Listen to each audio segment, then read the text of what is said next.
Austin into doing something he didn't know he was going to do. Chuck was going to be running late tonight, and so Austin got to learn what a hymnal was and to use one tonight. And so,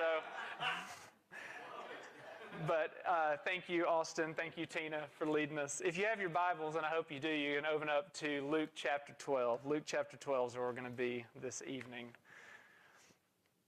If you're here Sunday, we preached out of Acts chapter 20, and in Acts chapter 20, Paul quotes Jesus saying something that we never actually hear Jesus say in the Gospels. It's one of the rare instances in the Bible where you hear this, because Paul says in Acts chapter 20, verse 28, that it's more blessed to give than to receive. Paul also says that again in 1 Corinthians, that it's more blessed to give than receive, like Jesus said. But funny enough, that's not something we have Jesus recorded having said in the Gospels, so we know that Paul must have known this from some other way. But I do think it sums up a parable very well that Jesus is going to give us, because tonight we're going to look at the parable of the rich fool. So that'll be in Luke chapter 12, verses 13 to 21. To just kind of start the scene, set the scene for the parable of the rich fool, Jesus has been giving sort of a lecture series, so to speak. He's been preaching sermon after sermon after sermon. And he's been preaching about judgment and righteousness. He's been talking about the kingdom of heaven.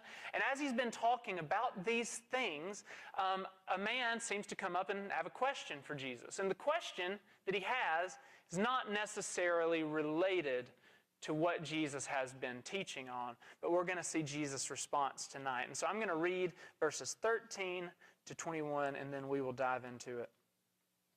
So someone in the crowd said to him, speaking of Jesus, "Teacher, tell my brother to divide the inheritance with me." But he said to him, "Man, who has made me a judge or an arbitrator over you?"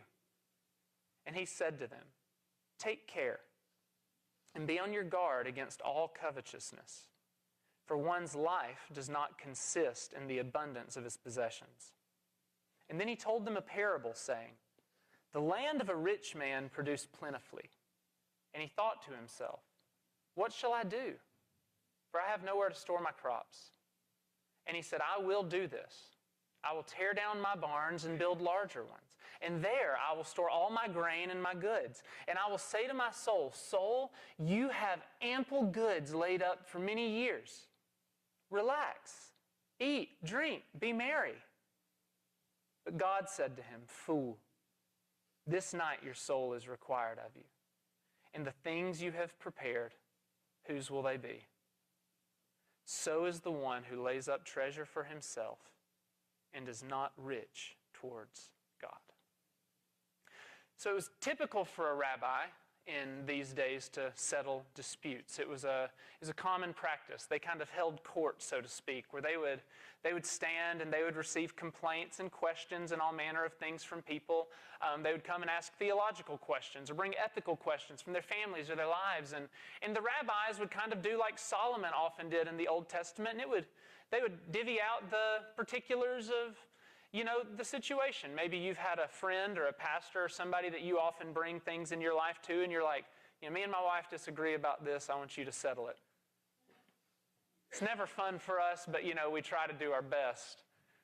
There's also questions maybe people you bring to about this person at work or a family member, and you're like, I need to know how to deal with this. Well, in this particular text, a man comes to Jesus and he has a question. Apparently, one of their relatives has died and him and his brother are fighting over the inheritance, which is a situation as old as time, and they're trying to determine what an equitable amount is to get. And he wants Jesus to tell his brother to give him his share. Now, maybe if you were in a situation like that, you might want your share too. You've ever been in that situation? I mean, you want what's promised to you. You want what's yours. You expect to get your fair share. But I think what we're supposed to read in the context of this particular parable is that the timing and the tone of this question don't quite fit the time. Because Jesus has been warning about eternal judgment over and over and over. And this man is just sitting there stewing, worrying about when he gets home, is he going to get his part of the particular financial pie? And Jesus, in essence, in this text, just refuses to answer his question. He says, who made me a judge or an arbiter over you? He refuses, in a sense, to even deign the guy's question, and instead it seems to address what was probably the underlying issue. And if you're Jesus, you always know the underlying issue of the problem. He wants to address the underlying issue of this particular man's request, of this particular man's problem. And he seems to think that this man is asking this question out of a spirit of covetousness. This man seems to think that his life will be better or worse, his life will be more meaningful or less meaningful on the basis of receiving what he thinks he's owed. And Jesus says in verse 15 something that we all need to take heed of, and that's this. You need to take care and be on your guard against all covetousness, because one's life does not consist in the abundance of his possessions. There's a couple things in here that I think are worth looking at. First, take care and be on guard. If you ever tell somebody to watch out, be careful, you say those two things in a row, it's because you're wanting them to do what? Be careful, watch out. Because sometimes you need to warn somebody more than once, because there's a kind of danger that is so dangerous that if somebody doesn't warn you over and over, you might not know that it's creeping up on you. And Jesus says that greed is one of those things that very quickly can sneak up on us, and it can ensnare our hearts in a way that we weren't quite expecting. That we need to both be taking care and being on our guard, because greed has a way of finding its way into our hearts even when we don't expect it. He talks about here the sin of covetousness. We all know what this is, the desire, the belief, the hope that if we just had a little bit more, or maybe not just a little bit more, but if we had what they had, or if we had what we thought we had earned, that then life would go the way that we thought it should. This is why the 10th commandment that tells us not to covet, Paul says, is so incredibly difficult to follow in Romans chapter 7. Because whether we like to repent of it often or not, we are a coveting people. I mean, how much time do you sit around looking at other people's things thinking, I wish I had that. You know, I wish I had their house, their car, their money, their spouse, their lifestyle, their whatever.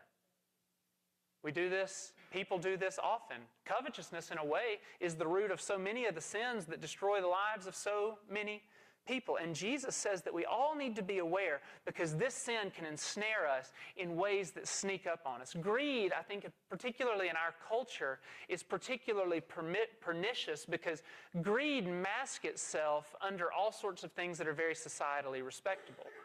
You know, nobody walks around openly lustful.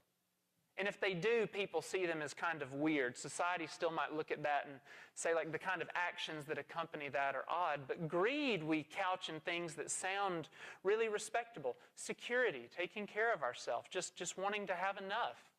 You know, we couch greed often in things that everybody can say, like, oh yeah, well, I get that because everybody needs stuff. But Jesus says something here. He says, life does not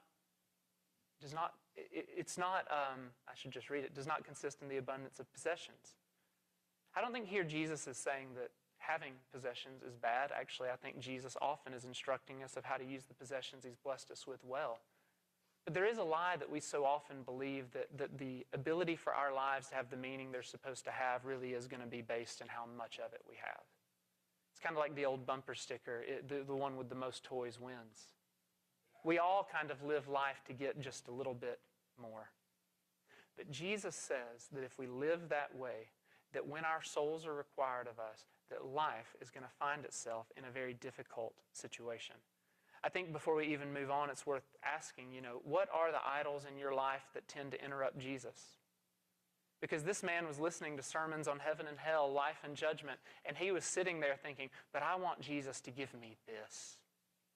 What is it that you often bring to Jesus just out of the outflow of your own idolatry?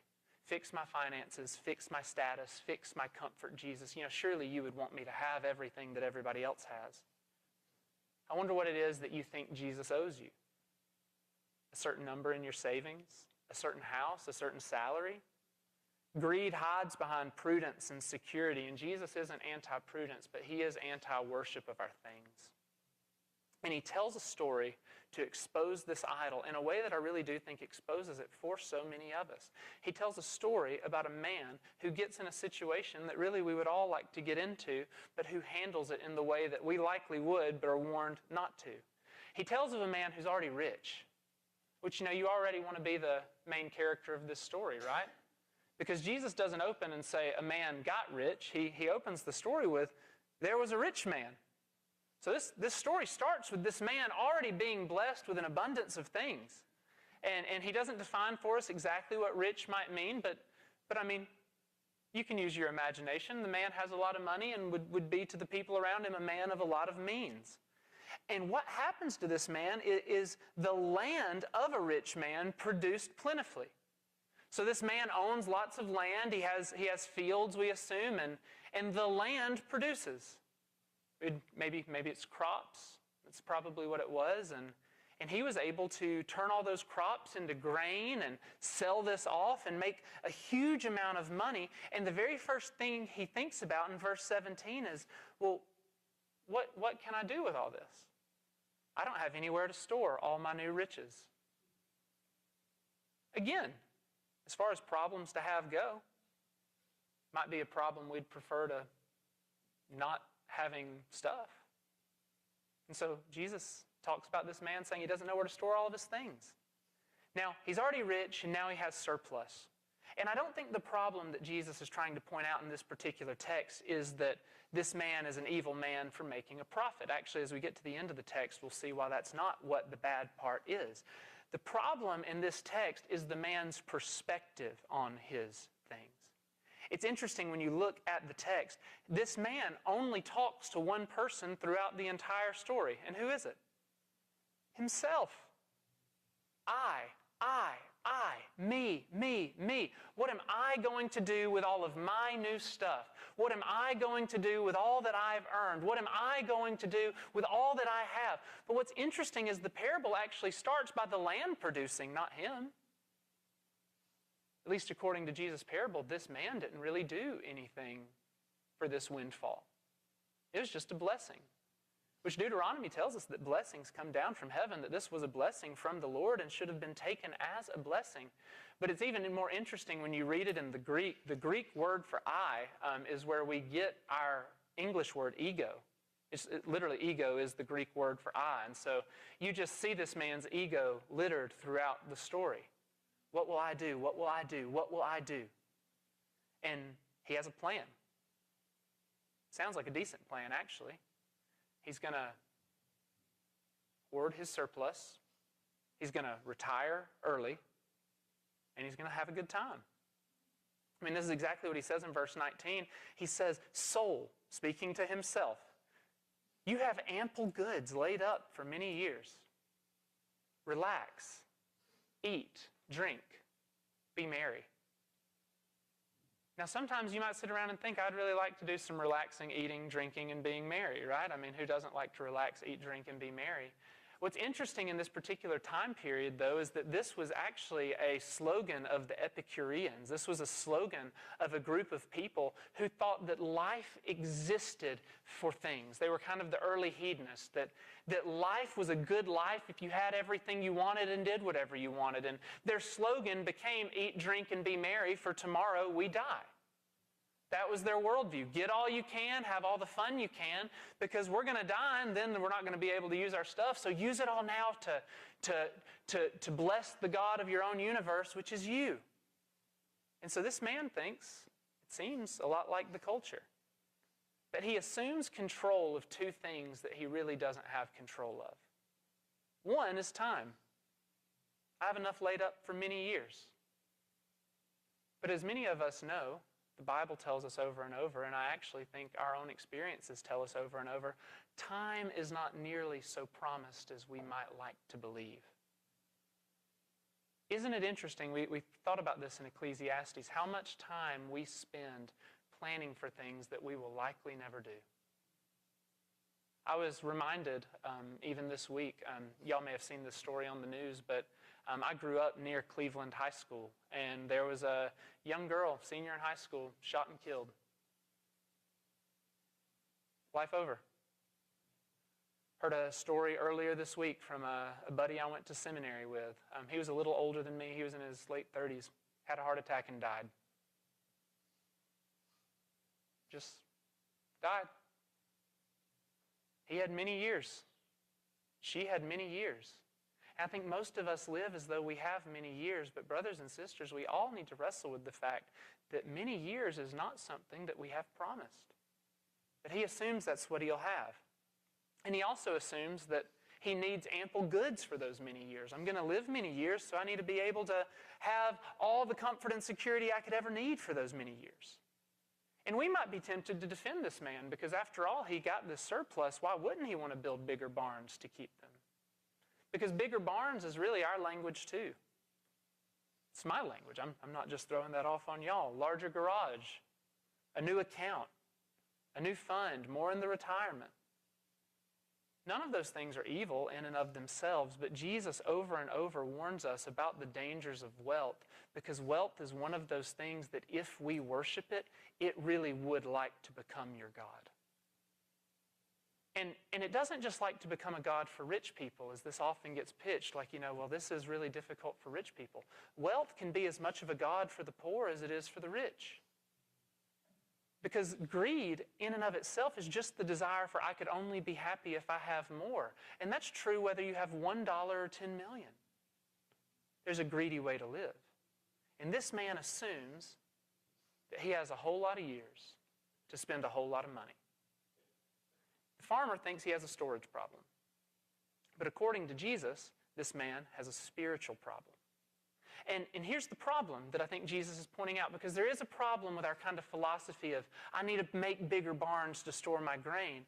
The problem with bigger barns is there's always a bigger one, right?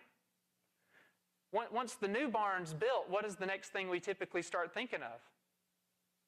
Well, the next bigger barn. Because have you seen the new models?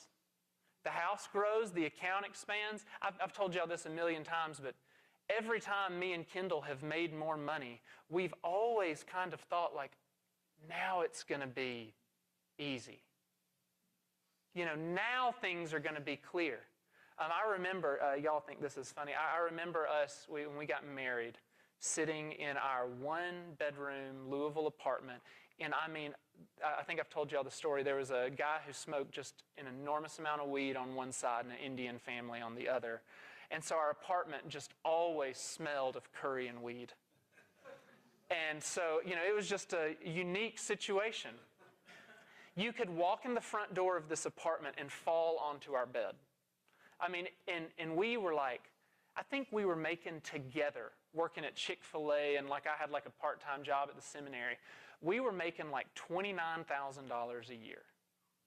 And I remember me and Kendall distinctly saying, if we could just bring home 35, we would not need anything. I remember that conversation. We laugh about it often because, as it turns out, we found things to need. And I bet your story has not been all that dissimilar, right? You've probably always found a way to spend the money you made. Am I right? Yeah, it seems to be a human problem that the barns that we need always get a little bit bigger.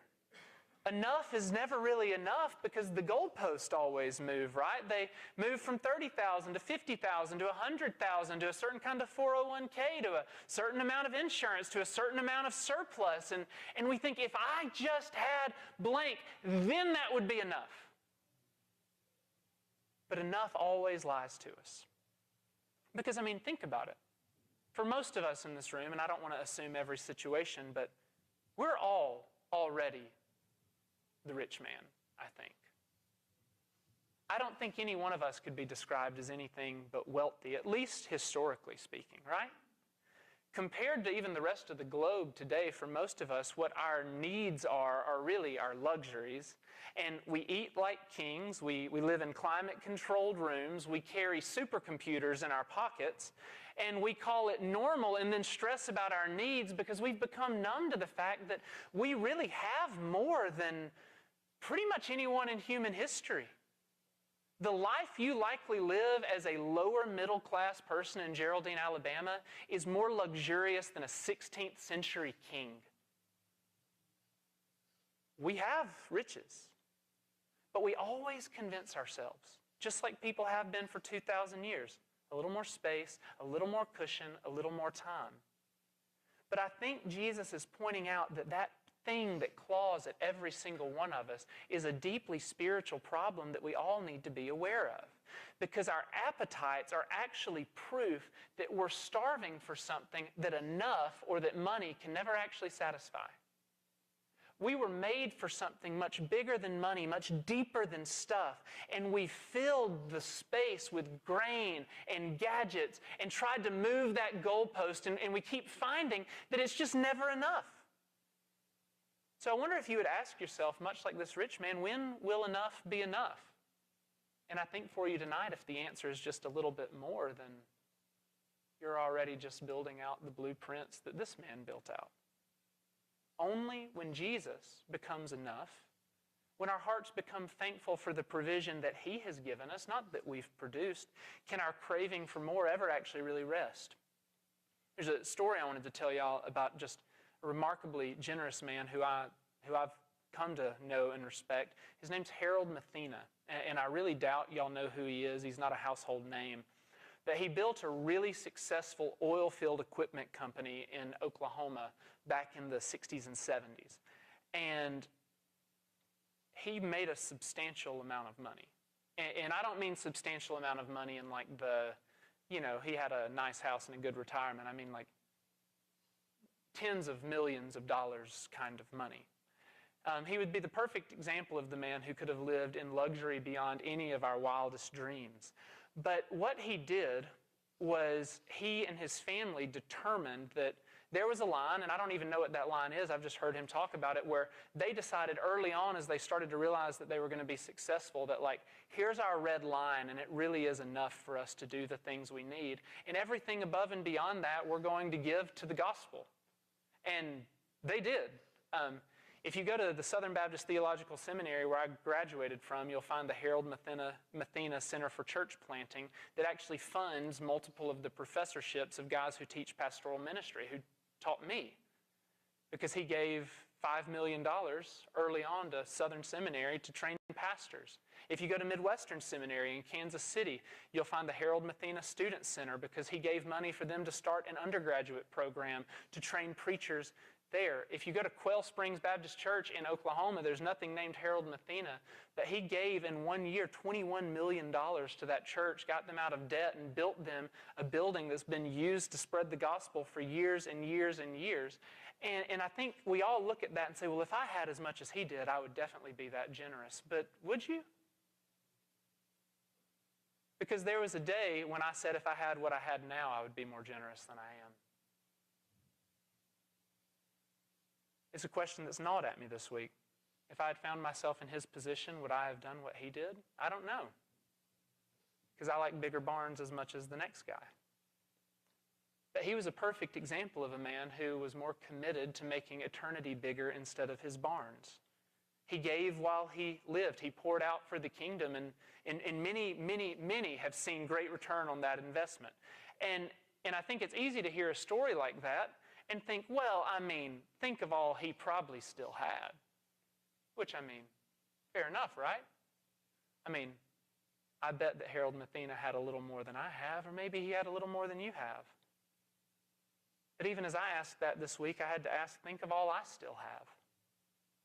Cars, refrigerators full of food, closets of clothes, money just sitting there. I mean, I may not have what Harold Mathena has, but I'd wager I have what a lot of people wish they had. I'd wager you probably do too. And I don't believe that God's calling every believer to sell everything and give it to the poor.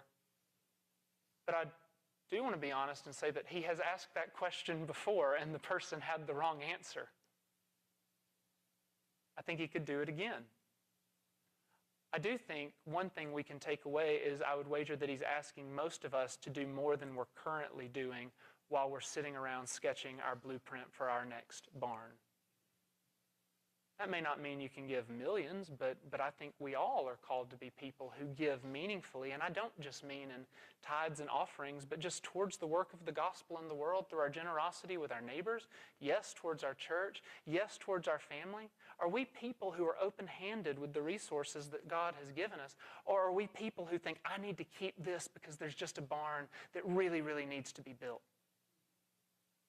I think a regular question we should ask and a regular thing we should pray, me and Kendall try to pray this every month when we sit and do our budget, is are we budgeting in a way that glorifies God this month? And I think that's a question that we've had to ask, goes beyond just like, are we giving what we're supposed to? That's not like the top shelf thing. That's the command. That's the minimum. But are we budgeting the resources that God has given us towards His kingdom, or are we budgeting it towards ours? I think that Jesus wants us all to ask that question, because when this monologue ends, the man quits speaking and then God does.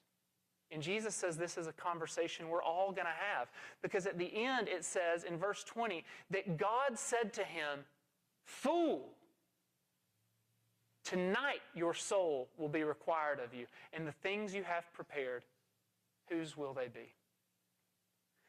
Mr. T, the great theologian, taught us that we should pity the fool, right? You don't hear fool and think that, yeah, that's where I want to be. Psalm 14 tells us that the fool does what? He says in his heart, there is no God. That's the Old Testament definition of a fool. And I think that in large part that Jesus is drawing on that Psalm's language, because the problem in this text, according to Jesus, is this man is living as if God isn't there. He's living as if he's the one who's there to steward all of the things that are his. And he was not rich towards God, he was rich towards himself. And Jesus says he's a fool, and he gives a reason for why this man's a fool. Because he says there's a loan that's being called in, and it's being called in tonight. Because his resources were not the only thing that God gave to him. God gives us lots of things that we often forget about, including, according to this text, our life. You realize you live right now because God lets you. That's a big thought, but isn't it glorious and true? Colossians 1 says that the whole universe holds together by the word of his power. The fact that all the trillions of cells in your body produce what they're supposed to produce, and when you breathe in, that your lungs fill up with oxygen, and when you breathe out, carbon dioxide comes out, and the fact that the food metabolizes and gives you energy and your brain works, you realize that all of that happens because God in heaven holds it together by the word of his power. You don't self-exist. We're contingent. We're held up. The very fact that we live and have a today is a gift. And God tells us over and over in his word that it's his right to recall that gift at any time. And for this particular man who had all these ideas for bigger barns, it was his night. And the Bible tells us that we all have a night. It says there's a day appointed for man to die. God knows when you will draw your last breath. You don't, but he does, and you don't know when it is. And God said he's making good on that loan. And he asked the man a question. And whose will all of this be? It doesn't get answered, but the answer is implicit. Somebody else's. Not yours. As one great theologian once said, we all die poor regardless of how rich we were when we lived. We all go into the same 6-foot box. You know, every title on everything you own will change hands. Every deed will get sold. Every penny you have in your account will be drained out quicker than you might like the minute that you pass away.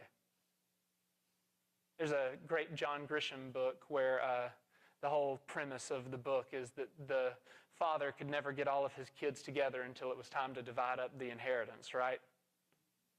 It's amazing the way that it'll go away.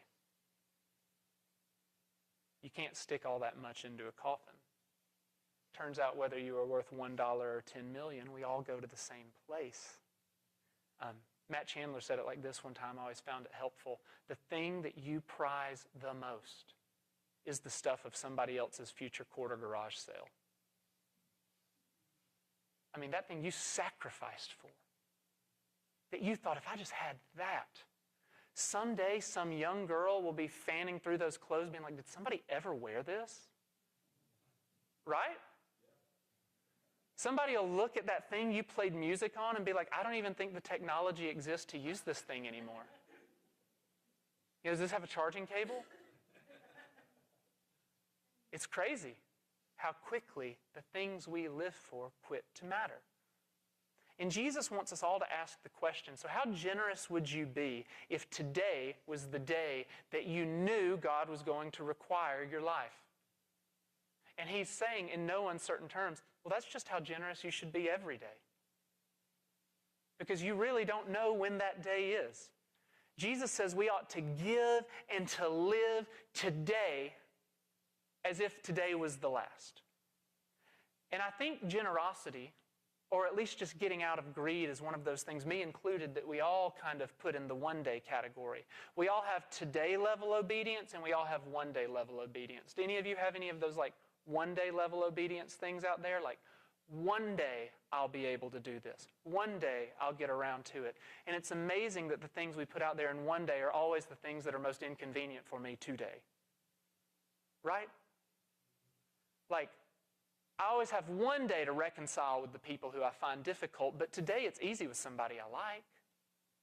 You know, generosity in terms of something small is easy today, but for something like big and costly, well, that's a one-day goal. We always put out one day, like when I'm a little better, a little bigger, when maybe the barns are a little more full, then I'll have that kind of obedience. But Jesus seems to say that you should not be relying on some day in your planning for what kind of person you're going to choose to be with the day that he's given you right now. Because a lot of people die with a whole lot of one days on the table. And so what he's telling us is that if life is on loan and the barns that we want to build are fairly brittle, what kind of wealth is it then that actually lasts? Because that's what we're all ultimately looking for, right? What actually makes it through? And Jesus answers with a command and a category. He says, after all this story, so is the one who lays up treasure for himself and is not rich towards God. So he lays it out like this.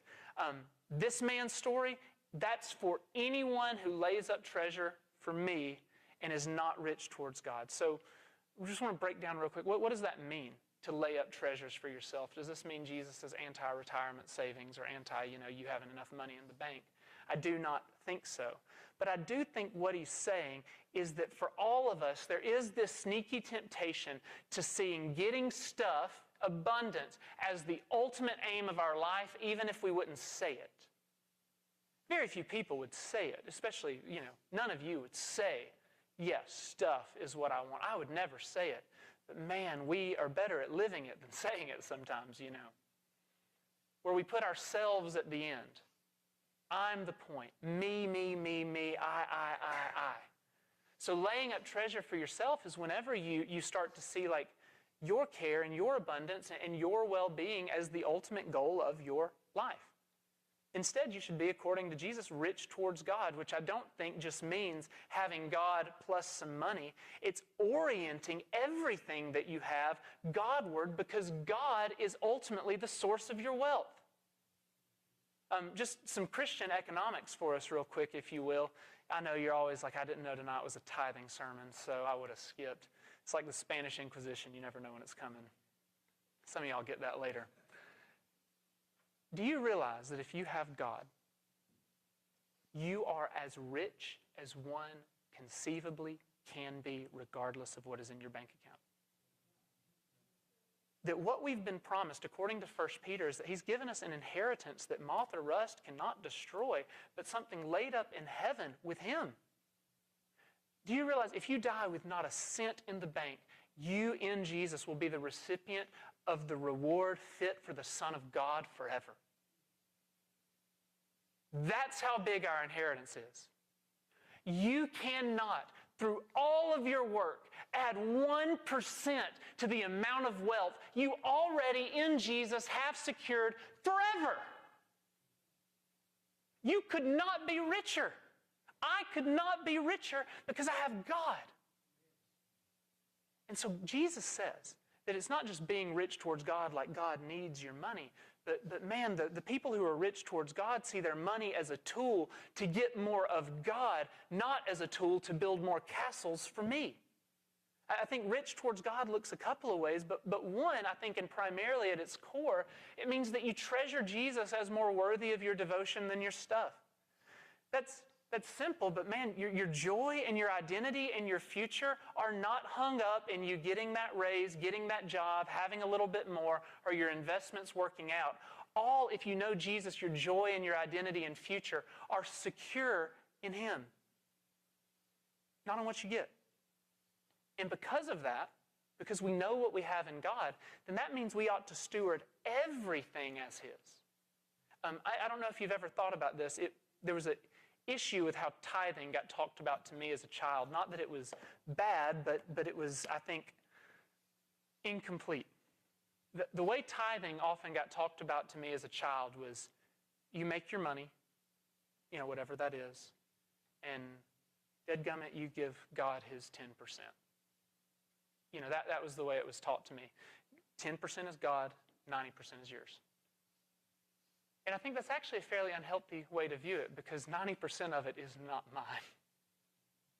100% of it came from Him.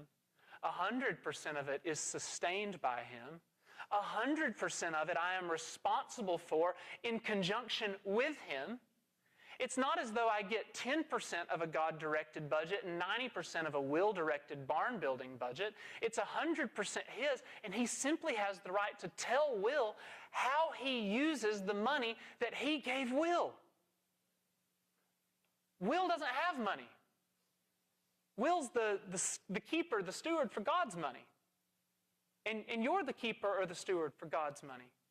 And so the principle, I think, is that we steward all of it as though God will one day ask us how we stewarded all that He gave us, because He did give us indeed all of it. Which means that we should start to turn the way we view our possessions, that our funds flow where our true treasure points. Jesus actually tells us this in Matthew 6:21, that where your heart is, that's where your treasure will be. It's an old adage, but I do find it to be true just in pastoral ministry. If you want to know what you worship, look at your calendar and your wallet, and it will tell on you incredibly quickly. And man, it's easy to say, I mean well or whatever, but this is a conversation me and Kendall often have, is like, those two things don't lie. They're pretty objective. Do any of you have objective metrics of your job performance at the job at which you're in? Or it's like you're either doing it or you're not? Man, that kind of obedience is tough for me, because I can't weasel my way out of it. It just is or isn't. And so Jesus says, where your money is, there's your heart.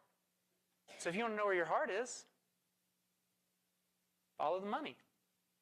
Now, I think there's all sorts of ways to gauge this beyond just tithing. I think, biblical pattern, Proverbs 3, 9, and 10, the idea was that whatever one got, they gave of that 10% to fund the worship of Old Testament Israel.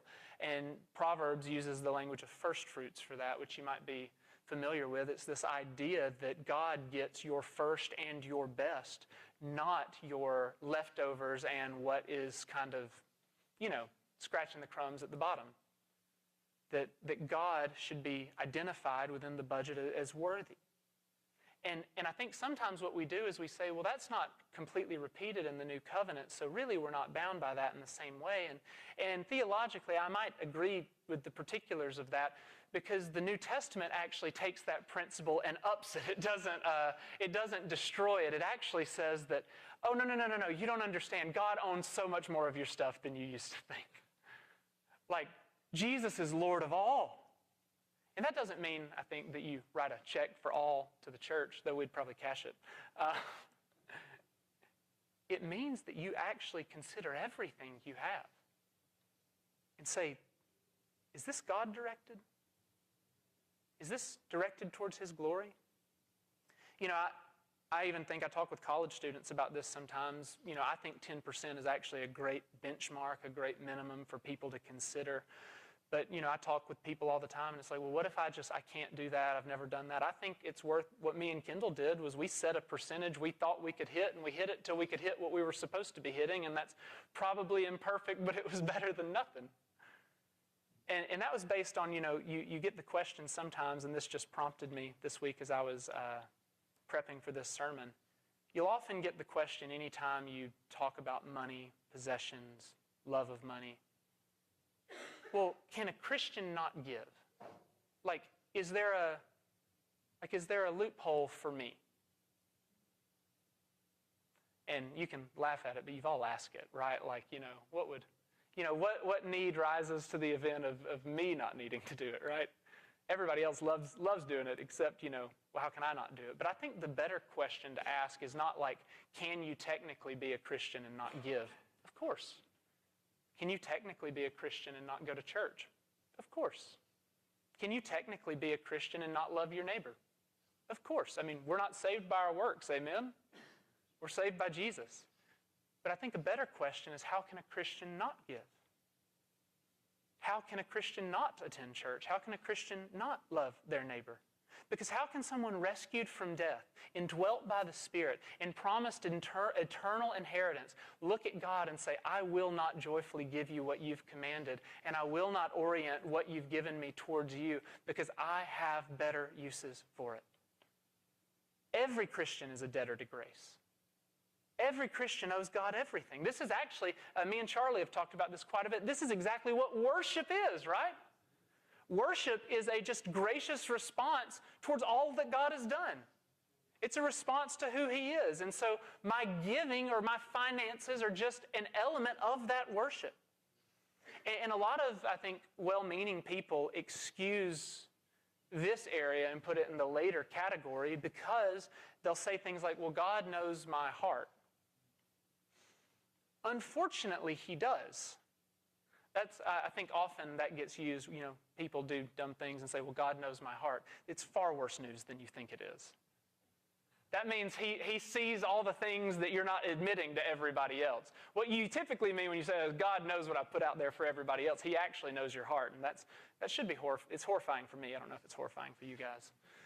Maybe I'm just a bad person. But I think someday many of us will find ourselves in a bit of a pickle with the God who actually does know our heart. Because He'll say, I looked in there and, rough scene. He sees the barns, the budgets, the blueprints, and He knows when obedience was affordable but optional. And the reason y'all might think, man, move on to the next point, Will, you know. The reason I stick on this for so long is because I really don't think the statistics lie. We're some of the richest people in the history of the world. Just objectively. According to Barna, this is not our church statistics. I don't know our church's statistics, but Barna did a research poll a few years ago, and they found out that 30% of professing Christians admit to giving nothing to their local church or to ministry at all. 1 in 3. Now, those participate in the benefits of the church but withhold giving.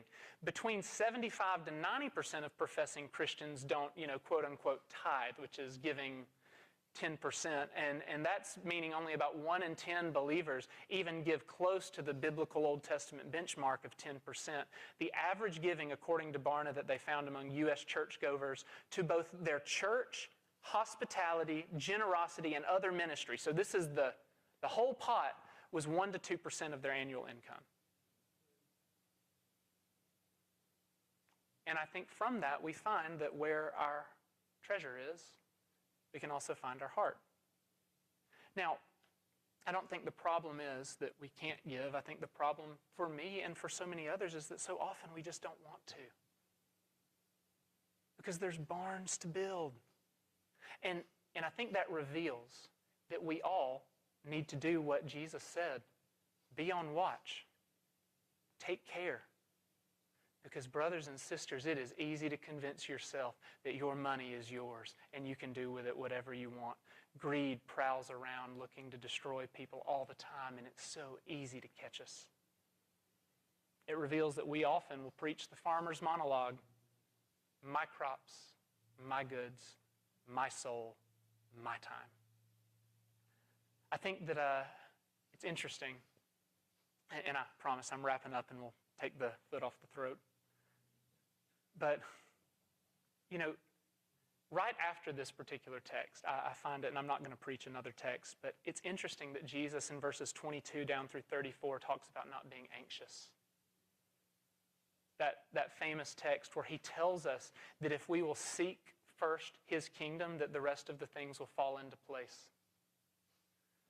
Or as Herschel York once said when I heard him preaching this, I've never heard of anybody going broke being generous. But I've heard of a lot of people who had their last penny clawed out of their dying hands. Jesus tells us to look at the sparrows. They don't have all the resources you have, but he takes care of them, doesn't he? How much more will he take care of you that he loves? It's interesting. I think Jesus, in a large part, is trying to tell us something that we all should intrinsically know. It's actually a whole lot more fun to live as one who does not love money. That's the part of the lie that greed never tells you. Greed always promises you happiness in more, but delivers anxiety, because if you get more, then what do you need? More. Generosity promises surrender, which feels a little bit scary, but it always delivers joy. When you start to live open-handedly before God, money loses its power to make you nervous because it's not your God anymore. And you can watch God work through the very resources that he's given you.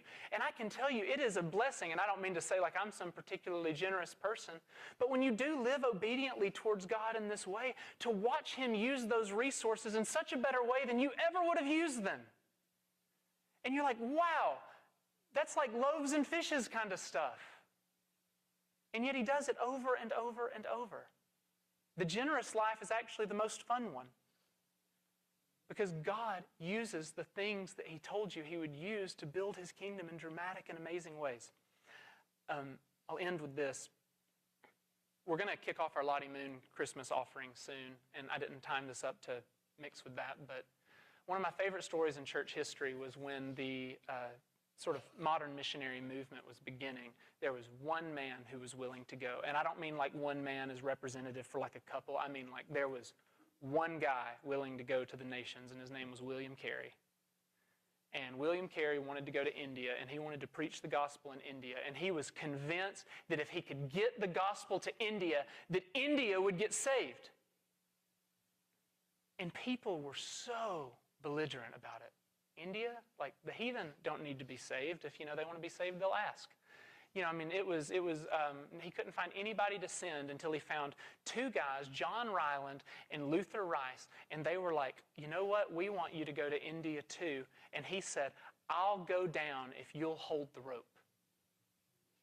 And what he meant is if you'll fundraise for me to get there. We're going to be selling t-shirts for our Lottie Moon Christmas offering that say hold the rope, because whether you realize it or not, every time you give to it, that's exactly what you're doing.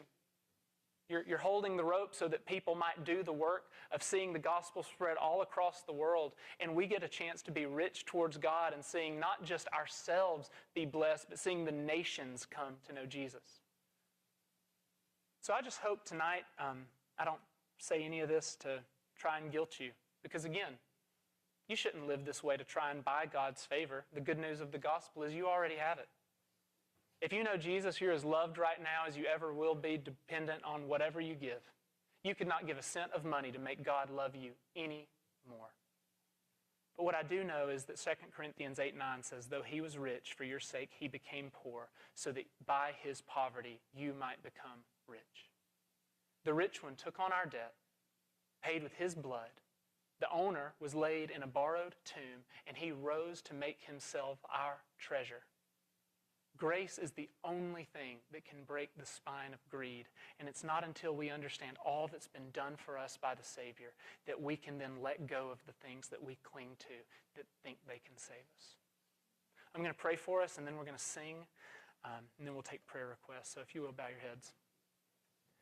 God, thank you for this day. Thank you for our blessings. And God, I really do mean thank you for our blessings. Help us all, me included, to do inventory of our own lives and ask, am I rich towards you? God, help me not hold my life as anything of account, but as a gift. God, help us to live as those who know we've been changed by grace. We ask all this in Jesus' name. Amen.